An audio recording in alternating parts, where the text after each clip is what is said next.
Sumating po ang biyaya, awa, habag, pagpapala, katotohanan, kapayapaan, pag-ibig mula kay Abay Hawa. Isang magandang umaga, tanghali, hapon, gabi sa lahat po ng inabot ng pangangaral-amuting channel nito sa iba't ibang panig ng buong mundo. Maging dito sa atin sa buong Pilipinas. Muli natin masalamatan si Abay Hawa sa buhay na ipinagkaloob niya sa bawat kapatid sa kapulungan. Maging sa lahat po ng ating mga mahal sa buhay. Maraming pong salamat. Abay Hawa. Ngayon po ay June 25, 2025. Gano'n po alas 4:24 ng hapon dito sa atin sa buong Pilipinas. Magandang naman po sa lahat ng mga ating viewers. At magandang hapon Luzon, Visayas sa ating Mindanao. Magandang hapon sa lahat po ng ating mga kapatid sa iba't ibang panig ng buong mundo. At magandang hapon sa lahat ng nagbukas ng kanilang mga cellphones, kanilang mga tahanan upang tayo po ay mapanood, mapakinggan dito po sa ating ginagawang pangaral araw-araw, Lunes hanggang Sabado, alas 4:30 ng hapon, Facebook Live po. Gawin po na Abay Hawa na mabukas siya ng pangunawa sa aabutin ang lahat ng hangaral ng Assembly of Yahweh. Isang mabiyayang pakikinig sa bawat isa. Ang ating pong paksa sa hapon po ito, kaunting kalaman sa kasulatan, tayo po ay nasa ikatlong bahagi na ng ating pong ginagawang pagtalakay, hindi po dun sa unang 1+4. Ang kasalanan, sino ang gumagawa ng kasalanan ay lumalabag din sa kautusan at ang kasalanan ay ang hindi pagkilala sa kautusan ng Diyos. Ang tao po ay nagkakasala kung hindi siya kumikilala doon sa batas o kautusan ni Abay Hawa. Magandang hapon sa lahat po ng ating mga kapatid na ngayon ay kasama na natin dito po. Sister Ging Macar, Emiliano Umali, Juliet Umali, Carlo Rol, Rosly Bandojo, Brad Noli Tungkuwa. Ayan. Magandang hapon sa bawat isa.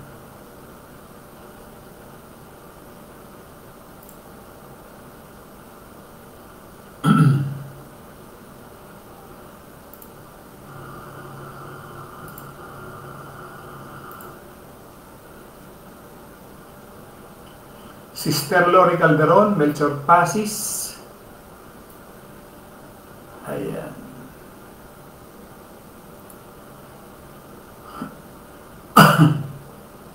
Alas 4:27 na po. Brad Sam Rotoni. Magandang hapon.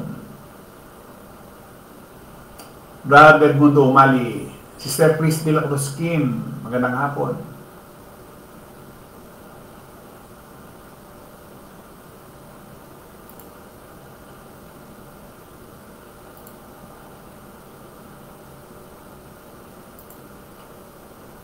Lisa Indinigli Corsiga, Jen L. Juarez,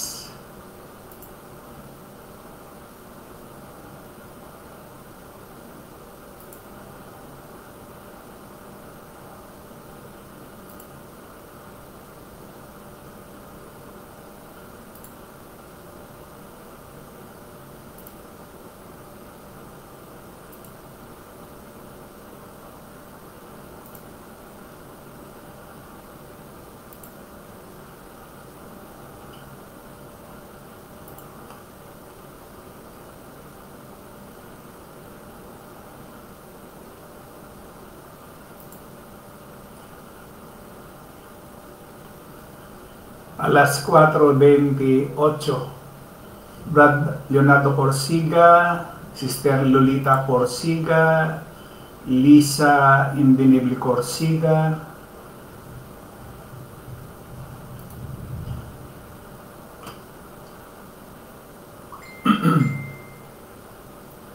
Sister Shirley Radariza, magandang hapon.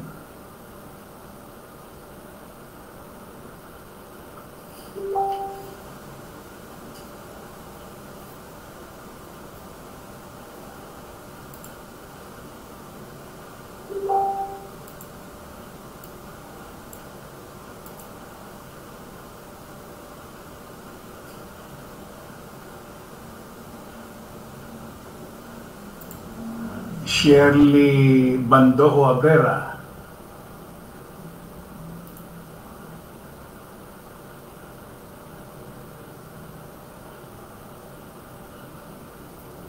Alas 4:29 na po ng hapon.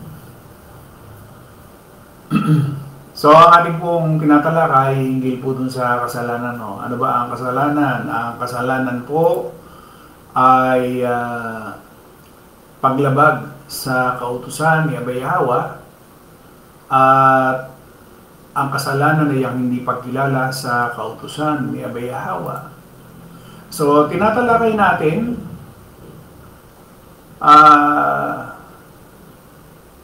Sister Elizabeth Dens, magandang hapon. Brad Wilfredo Bedes, magandang hapon.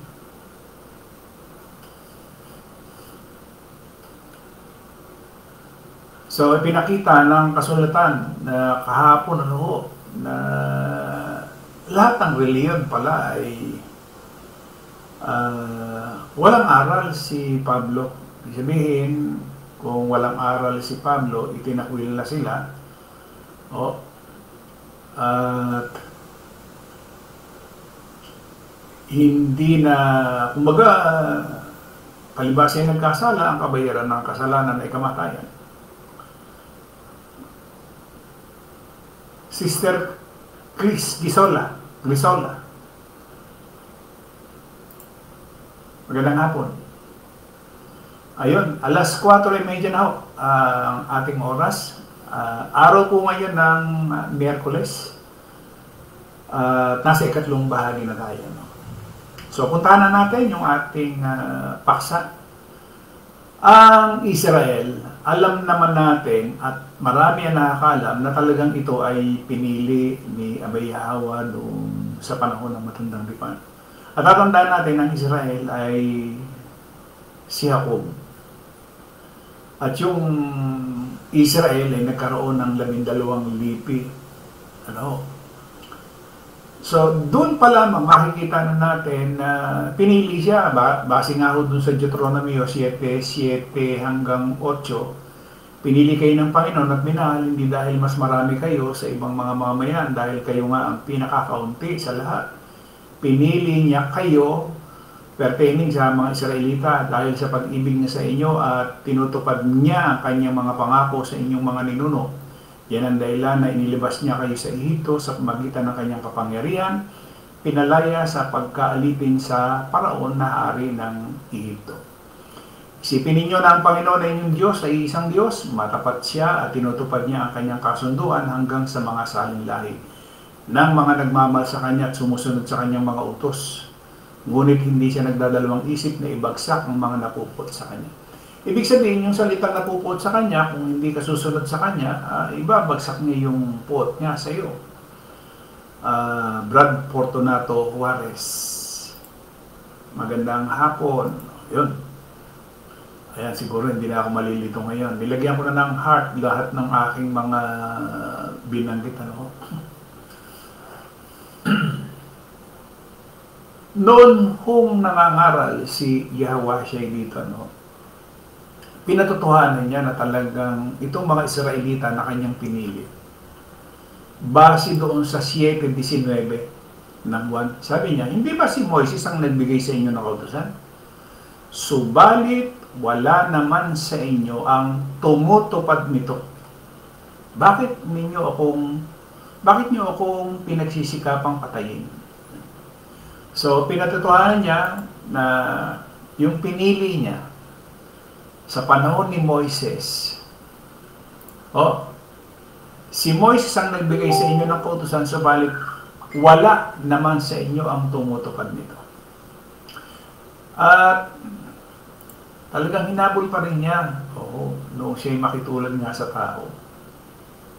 Alam niyo ba noong panahon na sinasabi ni Moises doon sa Exodo, sabi niya sa 32:9 na Exodo. At sinabi ng Panginoon kay Moises, aking nakita ang bayang ito. Sino? Yung Israel. Narito isang bayang may matigas na ulo. Sabi niya, 32:9 ng Exodo. Sabi niya, 33:3 ng Exodo. Sa isang lupaing binubukala ng gatas at pulot, sapagkat hindi ako sasampa sa gitna mo. Sapagkat ikaw ay bayang may matigas na ulo, baka ikaw ay aking lipulin sa daan. 33:3 po yun ang Exodo. 33:5 ng Exodo. At sinabi ng Panginoon kay Moises, sabihin mo sa mga anak ng Israel, kayo'y isang bayang may matigas na ulo. Kung ako'y sumampa sa gitna mo na sandali, ay lilipulin kita. Kaya't ngayon, alisin mo ang iyong mga pahiyas sa iyo upang aking maalaman kung ano ang aking gagawin sa iyo. So talagang ang Israel ay may matigas na ulo. No? Brad Nel Umali. Yan.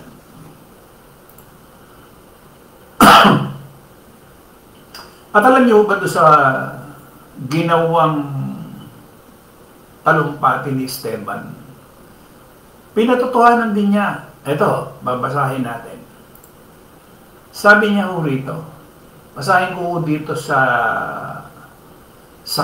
yung kabuuan sa 7:1. Nagtanong ang punong pari kay Esteban, totoo ba ang sinabi ng mga tao nito?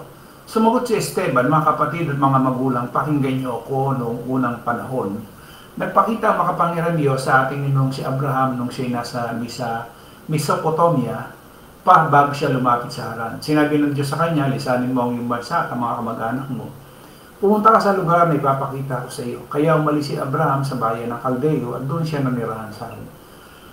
Pagkamatay ng kanyang ama, pinapunta siya ng Diyos sa lugar na ito na tinitira natin ngayon. Noong panahon iyon, hindi pa binibigyan ng Diyos si Abraham ng kahit kapirasong lupa. Pero nangako ang Diyos na ang lugar na ito ay bibigay niya kay Abraham at sa kanyang mga lahi. Wala pang anak si Abraham na pinangako ito ng Diyos. Sinabi rin ng Diyos sa kanya, ang iyong lahi ay maninirahan sa ibang bansa, gagawin silang mga alipin doon at pagmamalupitan sa loob ng 400 taon. Ibig sabihin, hindi pa nangyayari. Sinasabi na ni Esteban, yung mangyayari. 7. Ngunit parurusahan ko ang bansang aalipin sa kanila, yun ang ayong Ehipto. Pagkatapos aalis sila sa bansang yun at babalik sa lugar na ito at dito sila sasamba sa akin. At bilang tanda ng kanyang pangako, nagutos ang Diyos kay Abraham na ang lahat ng lalaki ay dapat tuliin. So yung pagtutuli, ito yung batas sa panahon ni Abraham. Kaya lang isilang ang kanyang anak na si Isaac, tinuli niya ito noong 8 araw pa lang, ganito rin ang ginawa ni Isaac sa kanyang anak na si Jacob at ginawa rin ito ni Jacob sa kanyang 12 anak na siyang pinagmulan nating mga udyo.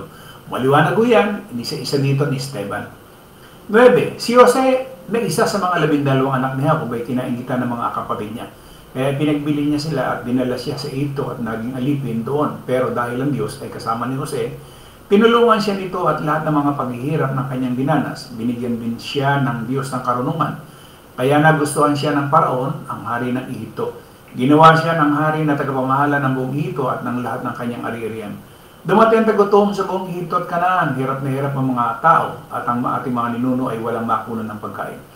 Kaya nang mabalitaan niya ako, nung may pagkain sa Ehipto, pinapunta niya roon ang kanyang mga anak na siya ang ating mga ninuno. Yun ang unang lang papunta sa Ehipto. Sa ikalawang pagpunta nila, nagpakilala na si Jose na siya kapatid nila at sinabi rin sa Paraon ang tungkol sa kanyang pamilya. Pagkatapos ipinag-utos ni Jose na papuntay ng ama niyang si Jacob sa Ehipto, kasama ang kanyang buong pamilya. Mga 75 silang lang. Tingnan nyo detalyado. 15, kaya pumunta si Jacob at ang ating mga ninuno sa Ehipto doon. Sila nanirahan at doon rin namatay. Dinala ang kanilang mga bangkay sa Shechem at inilabas o inilibing sa libingang binili ni Abraham noon sa mga anak ni Hamor. Nang malapit na matupad ang pangako ng Diyos kay Abraham, lalo pang dumami ang ating mga ninuno na naroon sa Ehipto. Dumating din ang araw na nagkaroon ng bagong hari, ang Ehipto, na hindi kilala si Jose. Dinaya ng hari ito ang ating mga ninuno, pinagmalubitan, pinilit niya silang itapon ang kanilang mga sanggol para mamatay. Yun din ang panahon ng isilang si Moises, isang bata na kinulugdan ng Diyos. Inalagaan siya ng kanyang mga magulang sa kanilang bahay sa loob ng 3 buwan at nang napilitan na silang iwan siya, kinuha siya ng anak na babae ni Paraon at tinalagaan na parang tunay niyang anak. Tinuruan si Moises na lahat ng karunungan ng Ehipto at naging dakila sa salita at sa gawa. Nang si Moises sa 40 taon na naisipan niyang dalawin ang kanyang mga kababayang Israelita. Nakita niya na pinagmalubitan ng mga Ehipsyo ang isa sa kanyang kababayan. Pinagtanggol niya ito at bilang paghiganti, pinatay niya ang Ehipsyo. Sa ginawa niyang iyon, inakala niya na maunawaan ng mga Israelita na siya'y gagamitin ng Diyos sa pagpapalaya sa kanila, pero hindi nila ito naunawaan. Kinabukasan, bumalik si Moises at nakita niya ang dalawang Israelita nag-aaway. Gusto niyang pagkasundoy ng dalawa, kaya sinabi niya sa kanila, pareho kayong mga Israelita, bakit kayo nag-aaway? Pero itinulak siya ng lalaking nang-aapi at sinabi, sino nagtalaga sa iyo para maging pinuno at hukom namin? Ano, papatayin mo rin ba ako tulad ng ginawa mo ron sa Ehipsyo kahapon? Nang marinig ito ni Moises, tumakas siya at pumunta sa Midian. Doon siya nanirahan at nag-asawa at doon din isinilang ang dalawa niyang anak na lalaki. Pagkalipas ng 40 taon, may isang anghel na nagpakita kay Moises habang siya nasa ilang malapit sa bundok ng Sinai. Nakita ni Moises ang anghel sa nagliliyab na bababang punong kahoy na mga si Moises sa kanyang nakita. Kaya nilapitan niya ito para tingnan. Nang papalapit na siya, narinig niya ang tinig ng Panginoon nagsasabi, ako ang Diyos na iyong mga ninunong sina Abraham, Isaac at Jacob. Nang marinig ito ni Moises, nanginig siya sa tapot at hindi niya na nangas pang tumingin. Sinabi ng Panginoon sa kanya, tanggalin mo ang iyong sandalyas dahil banal. Ang lugar na kinatatayuan mo, nakikita mo ko ang paghihirap na tinis ng aking mga mamaya sa ito. Narinig ko rin ang kanilang mga pagtangis, kaya bumaba ako upang iligtas sila. Ngayon, humanda ka dahil susubuin kita sa Ehipto. 35. Ito ang Moises na itinakwil ng kanyang mga kapwa-Israelita na nagsabi, sino ang nagtalaga sa iyo para maging pinuno at hukom namin? Pero siya ang sinugo ng Diyos na maging pinuno at tagapagligtas sa mga Israelita sa tulong ng anghel na kanyang nakita roon sa nagliliyab na bababang punong kahoy. Si Moises ang nanguna sa mga Israelita palabas sa Ehipto, gumawa siya ng mga himala at mga kamanghamangang bagay sa Ehipto. Sa dagat na pula, sa disyerto, nakalandinanan sa loob ng 40 taon. Ito rin ang Moises ang nagsabi sa mga Israelita, magtatalaga ang Diyos sa inyo na isang propeta na katulad ko na sa inyo, rin manggagaling. Nang naroon na ang ating mga ninuno sa disyerto, si Moises din ang namagitan sa mga tao at sa anghel na nakipag-usap sa kanya sa bundok ng Sinai, at doon niya tinanggap ang salita ng Diyos na nagbigay ng buhay para ibigay din sa atin. Pero nang hindi pa nakakabalik si Moises galing sa bundok, hindi tinupad ng ating mga ninuno ang ipinagawa sa kanila ni Moises. So nakita natin dito, meron ng sinulangsang itinakwil nila si Moises bilang kanilang pinuno dahil gusto nilang bumalik sa Ehipto. Sinabi nila kay Aaron, gawa mo kami ng mga Diyos na mangunguna sa amin dahil hindi namin alam kung ano man nangyari kay Moises na nagpalabas sa amin sa Ehipto. Pagkatapos, gumawa sila ng Diyos ang kanyo ng guya. Nagandog sila rito at ipinagdiwang nila ang gawa ng sarili ng mga kamay. Sa ginawa nila yun, tinalikuran sila ng Diyos at tinayaan na lang sila na sumamba sa mga bituin sa langit. Ganito ang sinusulat ng mga propeta. So pinayagan, tinalikuran sila ni Abay Hawa at hinayaan na lang na sumamba sa mga bituin sa langit. Kayo mga Israelita, naghandog kayo ng iba't ibang uri ng handog sa loob ng 40 taon sa disyerto. Ngunit, hindi ako ang inyong pinaghandogan. Dala-dala pa ninyo ang tolda ng inyong Diyos-Diyosan na si Molek at ang bituing imahe ng inyong Diyos. Diyos ang Serephan. Ginawa nyo ang mga iyon upang sambahin, kaya itataboy ko kayo sa kabila pa ng Babylon. Gusto kong idiin ito, 40 taon sa disyerto. Ngunit, hindi ako ang inyong pinaghandugan. Mga Israelita ito. 44. Sinabi ni Esteban, nang naroon na pa ang ating mga ninuno sa disyerto, may tolda sila kung saan naroon ang presensya ng Diyos. Ginawa ang tolda ayon sa utos ng Diyos kay Moises at ang planong ipinakita sa kanya. Nang mamatay na ang ating mga ninuno, ang kanilang mga anak naman na nagdala ng tolda, ang kanilang pinuno ay si Josue. Napasa kanila ang lupain na ipinangako ng Diyos matapos itabuhin ng Diyos ang mga nakatira roon. Nanatili ron ng tolda hanggang sa panahon ng pag-aaring ni David. Hiniling ni David sa Diyos na pahintulutan siya magtayo ng bahay para sa Diyos para makasamba roon ang mga lahi ni Jacob. Pero hindi sila pinayagan kahit nalugod na ang Diyos sa kanya. Salit si Solomon ang nagtayo ng templo ng Diyos. So, ito ang istorya. Hiniling ni David sa Diyos, pahintulutan siya magtayo. Pero hindi nga pumayag siya kay Yahweh dahil siya ay puno ng dugo ang kanyang kamay. So, sa halip, si Solomon na nagtayo ng templo ng Diyos. 48. Pero ang kataas-taas ng Diyos ay hindi tumitira sa mga bahay na gawa ng tao, katulad ng sinasabi ng Panginoon sa magitan ng propeta. Ang langit ang aking trono at ang lupa ang tungtungan ng aking mga paa, kaya anong uri ang bahay ang gagawin nyo para sa akin, saan ba ang lugar na aking mapagpapahingaan? Hindi ba't ako ang gumawa ng lahat ng bagay? Pagkatapos sinabi ni Esteban, ito, napakatigas ng ulo ninyo. Nagbibingi-bingihan kayo sa mensahe ng Diyos. Dahil ayaw niyong sumunod sa mga sinasabi niya sa inyo, palagi niyong kinakalaban ang banal na espiritu. Manang-mana kayo sa ugali ng inyong mga ninuno. Walang propeta sa kanyang kapanahunan na hindi nila inusig. Ang mga nagpahayag tungkol sa pagdating ng matuwid na lingkod ay pinatay nila. At pagdating dito, ni Yahweh, kayo ang siyang nagkanulo at pumatay sa kanya. Sino yung pinagsasabihan dito ni Esteban? Hindi ba yung mga Israelita? Tumanggap kayo ng kautusan na ibinigay ng Diyos sa pamamagitan ng mga anghel, ngunit hindi ninyo sinunod. Nang marinig yun ng mga miyembro ng korte, Sanhedrin, galit na galit sila kay Esteban. Bakit nagagalit sila? Dahil sinasabi ni Esteban yung katotohanan, yung istorya na totoo. Nangagalit ang kalamang ngipin sa matinding galit, pero si Esteban na puspos ng banal na espiritu. Tumingala sa langit at nakita niya ang nagniningning na kapangyarihan ng Diyos. At si Yahweh na nakatayo sa kanan nito. Sinabi ni Esteban, tingnan ninyo, nakikita kong bukas ang langit at nakatayo si Yahweh sa anak ng tao sa kanan ng Diyos. Sumigaw ang mga miyembro ng korte at tinakpan nila ang mga tenga para hindi nila marinig ang sinasabi ni Esteban. At sabay-sabay silang sumugod sa kanya. Kinalagkad nila si Esteban, palabas ng lungsod at binato. Hinubad ang mga saksing laban kay Esteban, ang kanilang balabal at iniwan ang isang binatang ng pangalan ni Saulo. Yan na si Pablo. Habang binabato nila si Esteban, nanalangin siya, sinabi niya, Panginoong Yahweh, tanggapin niyo po ang aking espiritu. Pagkatapos lumuhod siya at sumigaw, nang malakas, Panginoon, huwag niyo silang papanagutin sa kasalanan ito na ginawa nila. At pagkasabi niya nito, namatay sila. So, bakit ko binasa uti-uti yung nangyari dito sa panahon ni Esteban?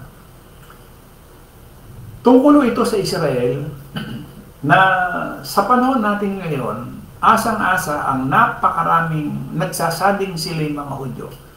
Sila'y pinili ng Diyos. Pero dito sa sinasabi ni Esteban, yung mga Israelitang ito ay mamamatay tao. At sinabi pa niya doon sa gawa, sabi niya sa 53, kayo na nagsitanggap ng kautusan ayon sa pangasiwa ng mga hindi ninyo ginanap. Nakita niyo ba yun, mga kapatid? So dito nangyayari na nagbigay ng kautusan. Siya ba ihawa sa mga Israelita? At yan nga yung sinasabi nila, 613 na mga batas, tuntunin, kautusan. Pero sinasabi niya, hindi nyo naman sinunod eh. Di ba? So ano ibig sabihin doon? Nagkasala ang mga Israelita. Opo. Kasi yung paksa natin, ano ba yung kasalanan? Ang lahat ng sino mang gumagawa ng kasalanan, lumalabag din sa kautusan at ang kasalanan ay ang hindi pagkilala sa kautusan. So, ano ang kabayaran ng kasalanan? Kamatayan. Nakita na natin, ang kabayaran ng kasalanan, kamatayan. Sa 6:23 ng Roma. Yan, sa sulat ni Pablo yun. Ngayon, so, hindi nasunod ng mga Israelita yung kautusan na sinasabi. Kaya yung inihula niya doon sa Mateo 24, Lucas 21, Marcos 13. Lahat yan para doon sa mga Israel.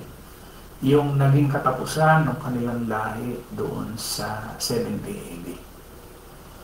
Hindi man naniniwala ang napakarami, ay yun ho yung katotohanan. Diba? Kaya inisa-isa niya doon sa Mateo 24, isa-isa, 24, 1, 2, 3. Hanggang sinasabi niya, mga kakarinig kayo ng mga alingaw ng digmaan, huwag kayong magulimihanan, pertaining doon sa mga alagad. Sa dami ng nangangaral, yung ginamit ang Mateo 24, Lucas 21, Marcos 13, na darating pa lang. Samantalang yun, nangyari na pala. Sa panahon natin, mga kapatid, bilang tayo na nasa kapulungan na. Kasi, maliwanag yung aking binanggit kahapon na lahat ng relihiyon ay base sa sinasabi ni Pablo na kahiman kami o isang anghel ang mangaral ng iba sa aming ibinangaral matakwil. So itinakwil na ni Abay Hawa lahat ng mga reliyon. Bakit? Anong dahilan?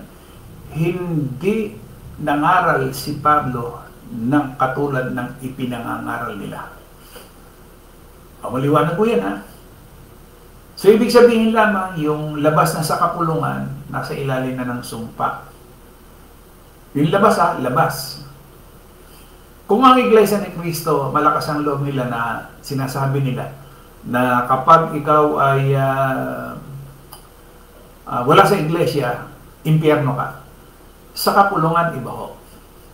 Kahit ho tayo nasa kapulungan, at hindi ho tayo susunod doon sa kautusan, doon sa batas ni Abay Hawa, kahit ho tayo nasa kapulungan, mapapahamak rin tayo, hindi rin ho tayo magkakaroon ng buhay na wala. Bakit to? Kasi ang kabayaran ng kasalanan, kamatayan. So kinakailangan alamin natin ano ba ang batas para sa atin. Kung yung batas para sa mga Israelita na hindi na nga nila ginanap, ano ba nangyari sa kanila? Napahamak ba sila? Opo. Kaya nga po nawala yung lahi. Diba sinasabi nga niya na aalisin sa inyo ang kaharian at ibibigay sa isang bansang nagkakabunga. Inalis ni Abay Hawa ang kaharian sa mga Israelita at ibinigay naman doon sa mga Hintil. At yung mga Hintil na yan, kung hindi rin magkakaroon ng bunga, aalisin din sa kanila. Di ba? So, simpleng-simple lang, simpleng-simpleng pag-aanalisa. Bilang tayo ay nasa kapulungan na. Labas. Yung nasa labas, hindi na natin sakop yun dahil andun na yung sinasabi ni Pablo. Ulitin ko nga ho yung sa Galatia. Sabi niya, 8, Galatia 1:8, datapot kahiman kami o isang anghel na mula sa langit, ang mangaral sa inyo ng anumang ibanghelyo na iba sa aming pinangaral sa inyo ay matakwil. Ayon sa aming sinabi ng una, inulit niya, muling gayon ang aking sinasabi ngayon, kung ang sino man ay mangaral sa inyo ng anumang ibanghelyo na iba kaysa sa inyong tinanggap na ay matakwil. Lahat ng reliyon nangaral ng iba sa ipinangaral ni Pablo. Lahat. Kay Muslim ka pa, kay ADD ka, kay INC ka, Seventh-day Adventist. Para lang sa panahon ni Esteban, nagagalit yung mga Hudyo sa sinasabi ni Pablo ni Esteban. Ganun din sa panahon natin. Maraming magagalit doon sa naririnig nila. Bakit yun ho yung katotohanan eh? Di ba? So, nasa loob tayo ng kapulungan. Merong iniuutos sa halimbawa, gaya ng sinasabi ko hapon, di ba yung 10:25 ng Hebreo?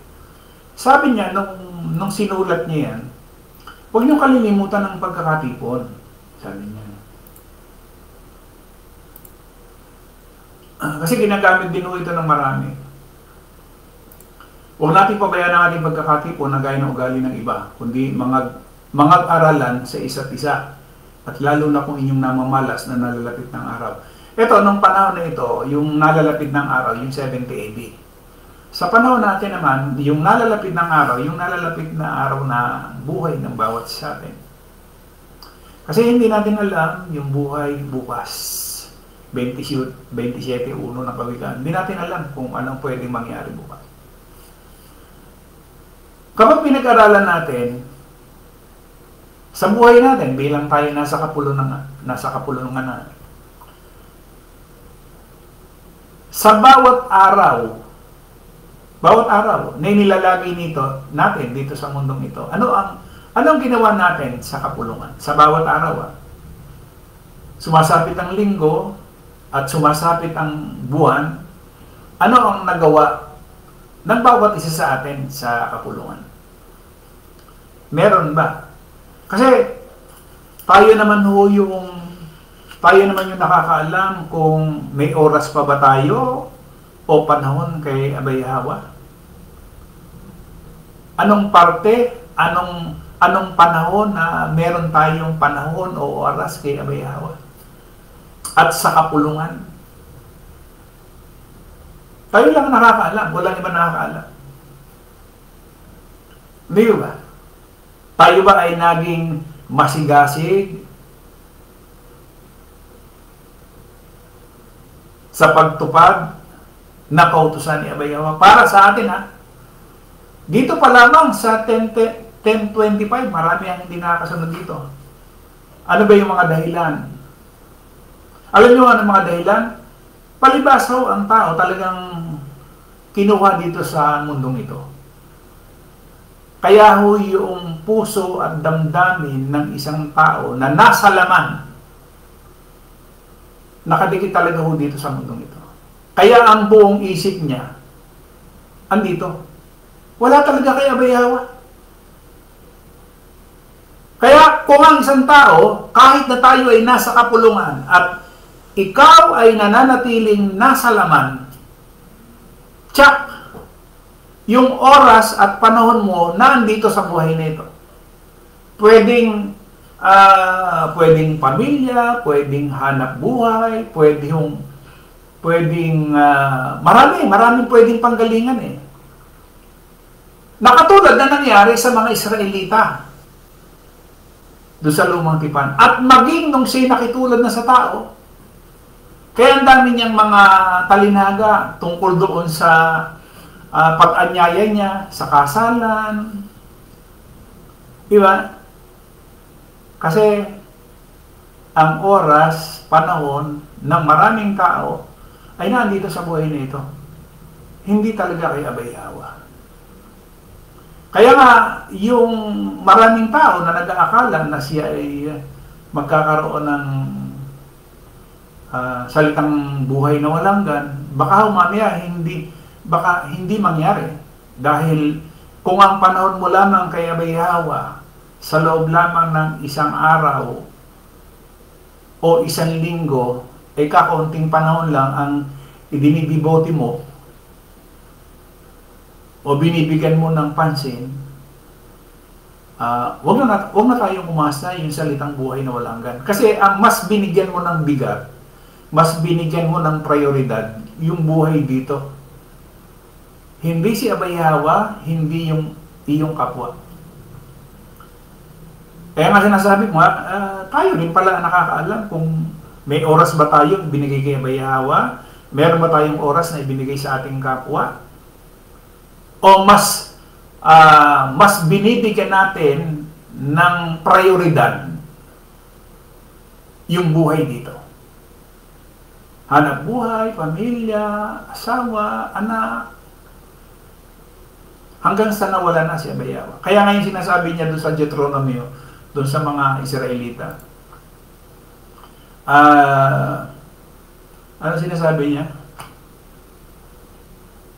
Kung napupuot, sabi niya, mahirap po yun. Pagka kinapuotan mo siya, kapupuotan ka rin niya. Di ba? Sabi niya,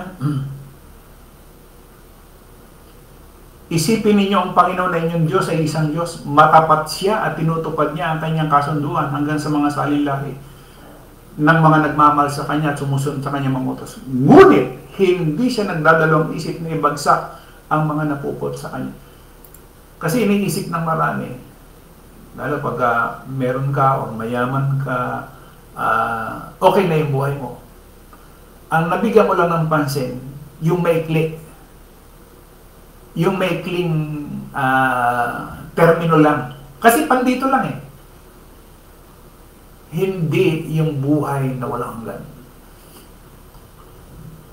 Kaya kita nyo, naglipa na lahat ngayon. Yung mga doktor na nagbibigay ng yung mga tinatawag na nagle-lecture na sinasabi nila, sundin nyo lamang yung aking iniuutos sa inyo.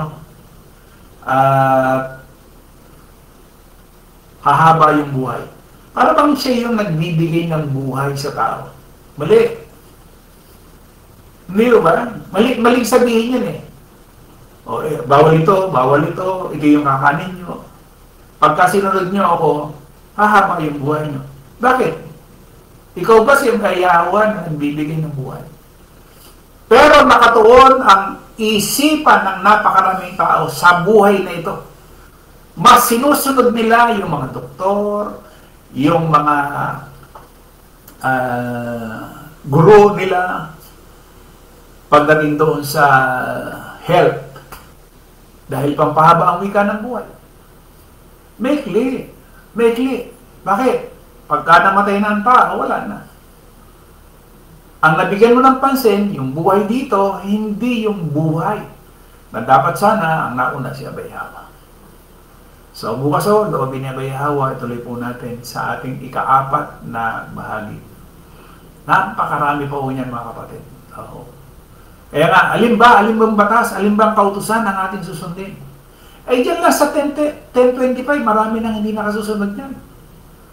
Di ba? Sister Grisola, tama po Brad, ang mahalaga talaga ang pagsunod. Kahit nasa kapulungan ka pa, pag hindi nakasunod sa kalooban ni Abay Hawa, wala rin isa-isa. Di ba? Liwa-liwanag ko yan eh. Oh.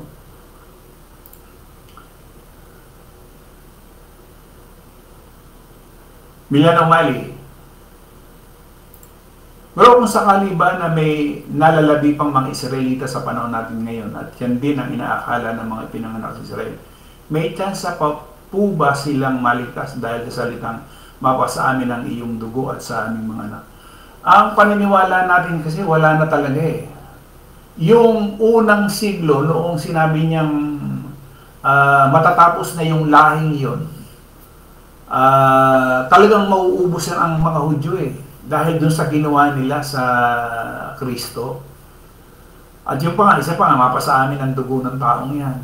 So, lahat na andun, yung Sanhedrin, yung mga Israelita, andun lahat eh. Tapos may mga Hintil din, yung mga Romano pa. Diba? Ibig sabihin, talagang naubos talaga yung lahi ng mga Hudyo nung panahon ng 70 AD. So kung halimbawa man, merong lumabas, katulad halimbawa noong nangyari kay Hitler, ilang milyon yung napatay na nagsasabing sila yung mga Hudyo. Sa panahon natin, may mga Hudyo nung nagsasabi. Mga Hintil na rin, lahat yan. Bakit? Hindi rin naman kinikilala yung Kristo bilang Misaya. Sino ba ang kumilala sa mga Israelita na nagsasabi dyan sa Jerusalem at sa Israel na yung Kristo yung Misaya? Nag-aabang pa rin sila ng isang Misaya. So, hindi pa rin talaga kinikilala nila. Diba? So, wala talaga. Maliwanag yun ha. Sino pa ba ang hindi ko... Ayan. Si Brad Rodelio Nava. Joel Suela. Ito. Brad Jesse Juarez. Magandang hapon.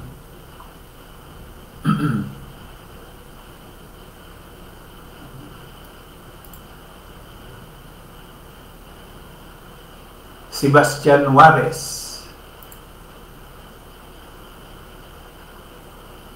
Sister Cristina Juarez. Ayun.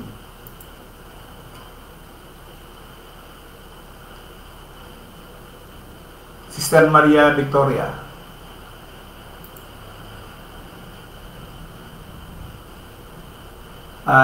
Sister Maria Victoria Morales, good PM po sa lahat. Muling salamat po, Abay Hawa, at silipin po, Bro Emma.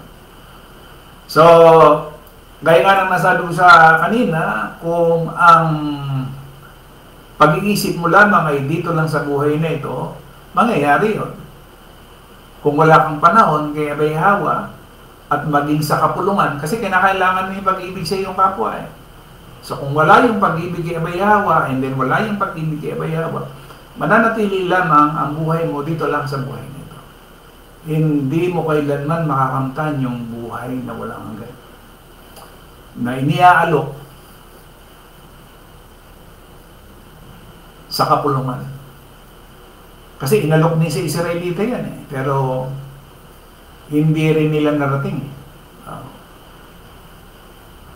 So yun po, lobi po ni Abay Hawa, bukas ituloy po natin. Sa isang Diyos na ating tagapagligtas sa pangalan ni Abay Hawa, sumakanya nawa ang kalwalatian, ang karangalan, ang paghahari, ang kapangyarihan sa kauna-unang panahon at ngayon magpakailanman siya nawa. Siguro napapansin ninyo halos sa oras-oras, naglalagay tayo ng mga reels. Hindi nyo ba napapansin mo yun? Sa umaga, sa tanghali, sa hapon. Pinakikilala natin si Abay Hawa sapagkat napakarami talaga ang hindi pa nakakilala kay Abay Hawa. Oh.